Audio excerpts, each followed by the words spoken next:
Most people assume that what shortens life after 80 is simply aging, bad luck, or genetics. But the truth is far more subtle and more hopeful. Many older adults quietly lose vitality not because of one big issue, but because of small, overlooked habits that gradually wear down the body, mind, and spirit. In this video, we'll explore 5 surprising reasons most people struggle to live well beyond 80, and what you can do to change that. These aren't about diet or exercise, but deeper forces that affect how long and how fully you live. Stay with me, the last one might just surprise you. Reason 1: loss of microsocial engagement. When we talk about social connection, most people think of close family or lifelong friends.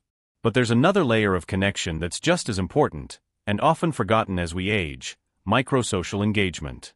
These are the small, everyday interactions we have with the world around us. A smile from a cashier, a brief chat with a neighbor, a wave to someone walking their dog. These seemingly trivial moments actually play a powerful role in keeping us mentally sharp, emotionally balanced, and even physically healthy. After 80, these interactions tend to fade. Older adults may stop running errands, avoid busy places, or lose the routines that used to bring casual contact with others. Without realizing it, their world shrinks, not just socially, but biologically.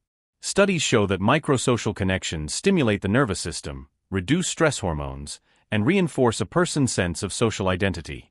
When those small touchpoints disappear, it can lead to feelings of invisibility, isolation, and a slow, silent kind of emotional erosion. Consider Mary, 83. After her local grocery store closed, she switched to delivery services. It was more convenient, but over time, she noticed feeling more withdrawn and disconnected. What she didn't realize was that her brief exchanges with store clerks, other shoppers, and even the parking lot attendant were quietly supporting her mental and emotional well-being. Losing these interactions can lead to real consequences: increased inflammation, higher risk of depression, and even brain shrinkage in areas associated with memory and emotional regulation. It's not just about loneliness, it's about what happens to the body when it no longer feels seen or engaged by the world. The good news? Reintroducing microsocial moments is simple and powerful. Say hello to people during your daily walk. Visit the same cafe or library each week. Strike up a short conversation in line at the pharmacy. These tiny acts add up, keeping your social muscle active and your nervous system responsive. So if you're over 80, or caring for someone who is, don't overlook the importance of the small stuff. Because it's often those little regular connections that help us feel alive, needed, and part of the world, which is exactly what the body needs to keep going. Reason 2: overcautious inactivity. One of the most overlooked reasons older adults struggle to live well beyond 80 isn't illness, it's inactivity driven by fear. After a fall, surgery, or even a near miss, many seniors begin moving less, not because they can't, but because they're afraid to. This overcautious inactivity may seem protective, but over time, it quietly accelerates physical decline. The body is not a fragile machine that breaks with use. It's a living system, more like a garden. And just like a garden, it needs daily tending. Muscles must be activated, joints must move, and balance must be challenged. When movement stops, muscle loss begins almost immediately. In fact, after age 70, adults can lose up to 3 to 5% of muscle mass per decade, and inactivity makes it worse. What begins as caution can quickly turn into a cycle of decline. A person avoids stairs or long walks, so their legs weaken. Their core stops supporting them, and their balance deteriorates. Soon, even small movements feel risky, and the fear that started it all becomes a reality. Take Walter, 82. After tripping on a rug and falling, without injury, he became hypercautious. He stopped walking his usual route and began spending most of his time seated. Within 6 months, he'd lost strength, stamina, and confidence. He hadn't fallen again, but now, every movement felt unstable, and even his sleep and appetite declined. Reversing this pattern isn't about reckless movement, it's about safe, intentional re-engagement. That might mean short daily walks with a cane, chair-based exercises, or gentle strength training under supervision. The key is consistency. Even small, regular activity reminds the body it's alive, capable, and adaptable. Inactivity doesn't just affect muscles. It impacts circulation, digestion, sleep, and even mood. The less you move, the less oxygen your brain receives. You feel more tired, less focused, and less inclined to engage socially, all of which contribute to a faster physical and cognitive decline. Movement is medicine, but only if we use it.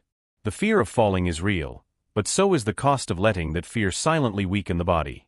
Trust can be rebuilt, strength can be restored, and motion, no matter how modest, can be the key to living longer and better.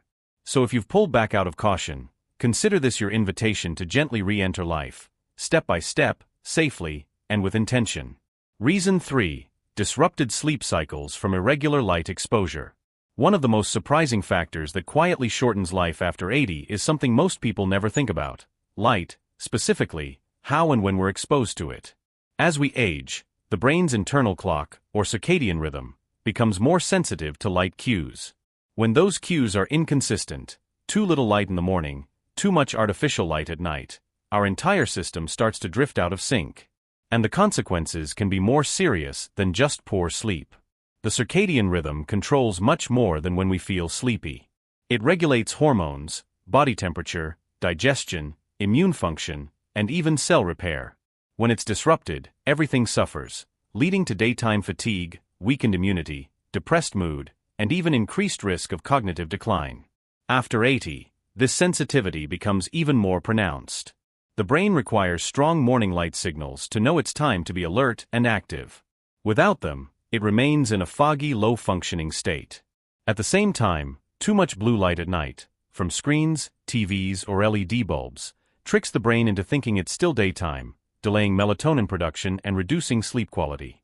That's what happened to Helen, 84.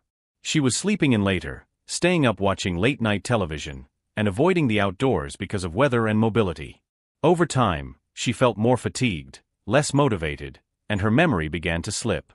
Her doctor suggested 2 simple changes: get 10 to 15 minutes of natural light within an hour of waking, and avoid screens or bright lights 2 hours before bed. Within weeks, her sleep improved, and so did her energy and clarity. This doesn't mean you need a complex routine. Simply opening the blinds, sitting by a sunny window, or taking a short stroll in the early part of the day can have profound benefits. In the evening, dim the lights, use warm-tone bulbs, and avoid screens when possible. Even wearing blue light, blocking glasses can help. Restful sleep is not just about duration, it's about timing and quality, and both depend heavily on your body's light exposure. Think of light as a form of nutrition for the brain. Get the right kind at the right time, and everything else works better. If you want to protect your mind, mood, and vitality into your 80s and beyond, start by managing the light that surrounds you. It's a subtle shift, but it can have a powerful impact. Reason 4. Emotional suppression from loss and isolation. By the time someone reaches their 80s, they've often experienced a lifetime of love, friendship, and also loss. The passing of a spouse, friends, siblings, even pets, accumulates like quiet weight on the heart. But what many don't realize is that suppressing those emotions, instead of expressing and processing them, can have deep physical consequences that shorten life. When grief and sadness are left unspoken, the body doesn't forget. Emotional suppression leads to chronic tension, increased cortisol levels, and weakened immune function. It can disrupt sleep, dull appetite, drain energy, and even affect heart health. In fact, unresolved grief is linked to a higher risk of stroke, high blood pressure, and memory decline. Many seniors don't talk about their pain, not because they don't feel it, but because they've been taught to stay strong or not burden others. Some feel like they should have moved on already. Others fear being labeled depressed. So the sorrow stays locked inside, quietly draining vitality. That was the case for George, 86, after losing his wife of 57 years. He put on a brave face, told everyone he was fine, and kept going through the motions. But inside, he felt numb and distant. He began forgetting things, sleeping poorly, and turning down invitations to socialize. Only when he started attending a small grief group, where he could speak freely, did something shift. His energy began returning, and so did his desire to live fully again. Emotional expression is not weakness, it's medicine. Whether it's through journaling, talking with a trusted friend, joining a support group, or working with a therapist or spiritual advisor, releasing emotional weight creates room for healing and renewed vitality.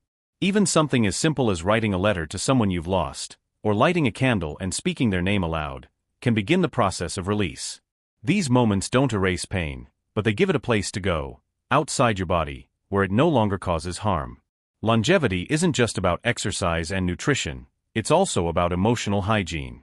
And just like the body, the heart needs regular care, release, and connection. So if you're carrying unspoken sorrow, know this: it's never too late to let go. Sometimes, living longer starts with simply saying the words you've been holding in for far too long. Reason 5. Gradual loss of daily purpose. One of the quietest yet most powerful reasons people struggle to live beyond 80 is the gradual loss of daily purpose. Not life purpose in a grand philosophical sense, but the simple, everyday reasons to get out of bed, get dressed, and stay engaged with life. As we age, many of the structures that once gave our days shape begin to fade. Work ends. Children move away. Social roles shift. Over time, without something meaningful to look forward to, the days begin to blur, and so does motivation. What follows is often a slow decline in energy, mood, cognition, and physical health. Purpose is more than a nice idea. Research shows that older adults who maintain a sense of purpose, even something as modest as tending to a plant, walking a pet, or writing letters, experience lower levels of stress hormones, better immune function, and even longer lifespans. Ruth, 88, is a beautiful example. She no longer drives, lives alone, and has outlived many of her peers. But every morning, she waters her plants, writes a letter to one of her grandchildren, and waves to children walking to school from her front porch. These may seem small, but to Ruth, they're rituals that bring rhythm, joy, and meaning to her day. And they've kept her sharp, spirited, and deeply alive. When daily purpose fades, we often see a drop in physical activity, appetite, sleep quality, and social connection. The body responds by slowing down, matching the lack of movement and motivation. Over time, this can lead to frailty, depression, and even a shorter life expectancy. The good news? Purpose doesn't have to be big to be powerful. Start with something simple: a morning walk, a creative project, a regular phone call, or a volunteer role. Anything that creates consistency and meaning can reignite that inner drive. Even writing down a daily why, a small reason to move forward, can shift your mindset and energy. Purpose tells your body and brain, you're still needed, you're still here for a reason. So if life feels like it's lost its shape, begin reshaping it, one small act at a time. Because aging well isn't about having grand goals. It's about finding something to care about each day, and letting that care keep you going. Most people don't age rapidly because of a single event. Instead, it's often a gradual erosion of small but vital things: daily purpose, emotional expression, meaningful interaction, movement, and natural rhythm. These quiet shifts slowly disconnect us from the things that keep us mentally sharp, emotionally whole, and physically strong. The good news? None of these declines are irreversible. In fact, every one of them can be improved, starting today.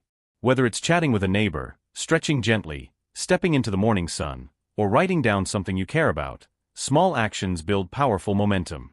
A longer, healthier life isn't about luck or genetics alone. It's about preserving the things that make you feel engaged, connected, and needed.